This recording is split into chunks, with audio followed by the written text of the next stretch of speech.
CPMന്റെ bank account മരവിപ്പിച്ച് ആദായനികുതി വകുപ്പ്. CPM Thrissur ജില്ലാ കമ്മിറ്റിയുടെ പേരിലുള്ള ബാങ്ക് ഓഫ് ഇന്ത്യയിലെ അക്കൗണ്ടാണ് ആദായനികുതി വകുപ്പ് മരവിപ്പിച്ചത്.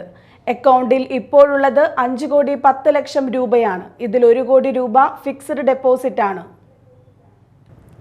ബാങ്കിൽ ഇന്നലെ ഇൻകം ടാക്സ് ഇൻവെസ്റ്റിഗേഷൻ പരിശോധന നടത്തിയിരുന്നു. പാർട്ടി നൽകിയ ആദായനികുതി റിട്ടേണിൽ ഈ അക്കൗണ്ട് കാണിച്ചിരുന്നില്ല. 1998 തുടങ്ങിയ അക്കൗണ്ടിൽ ഇപ്പോഴുള്ളത് 5,10,00,000 രൂപയാണ്. ഇതിൽ 1 കോടി രൂപ ഫിക്സഡ് ഡെപ്പോസിറ്റാണ്. ഇക്കഴിഞ്ഞ ഏപ്രിൽ 2-ന് 1 കോടി രൂപ പിൻവലിച്ചിരുന്നു. CPM ജില്ലാ സെക്രട്ടറിയാണ് പണം പിൻവലിച്ചത്. ഈ പണം ചെലവഴിക്കരുതെന്ന് ഇൻകം ടാക്സ് നിർദ്ദേശം നൽകിയിട്ടുണ്ട്. പണത്തിന്റെ സോഴ്സ് അടക്കമുള്ളവ വ്യക്തമാക്കാൻ ഇൻകം ടാക്സ് ആവശ്യപ്പെട്ടിട്ടുണ്ട്. തൃശൂരിലെ CPMന്റെ സാമ്പത്തിക ഇടപാടുകൾ സംബന്ധിച്ച് എൻഫോഴ്സ്മെന്റ് മാത്രമല്ല ഇൻകം ടാക്സ് ഇൻവെസ്റ്റിഗേഷനും അന്വേഷിക്കുമെന്നാണ് നിലവിലെ സൂചനകൾ. CPM തൃശൂർ ജില്ലാ കമ്മിറ്റി ഓഫീസിന് തൊട്ടടുത്തായി പ്രവർത്തിക്കുന്ന ബാങ്ക് ഓഫ് ഇന്ത്യ ശാഖയിൽ റെയ്ഡ് നടത്തിയ ഉദ്യോഗസ്ഥർ 1998 തുടങ്ങിയ അക്കൗണ്ടാണ് മരവിപ്പിച്ചത്. ഇക്കഴിഞ്ഞ ഏപ്രിൽ 1-ന് 6 കോടിയിൽ പരം രൂപയായിരുന്നു അക്കൗണ്ടിൽ ഉണ്ടായിരുന്നത്. ഇതിൽ 1 കോടി ഏപ്രിൽ 2-ന് ജില്ലാ സെക്രട്ടറി പിൻവലിച്ചു.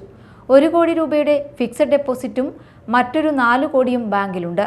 ഇവയുടെ ഇടപാടുകൾ തടഞ്ഞ ഉദ്യോഗസ്ഥർ ഏപ്രിൽ 2-ന് പിൻവലിച്ച 1 കോടി രൂപ ചെലവഴിക്കരുതെന്നും നിർദ്ദേശിച്ചു. Media time Thrissur.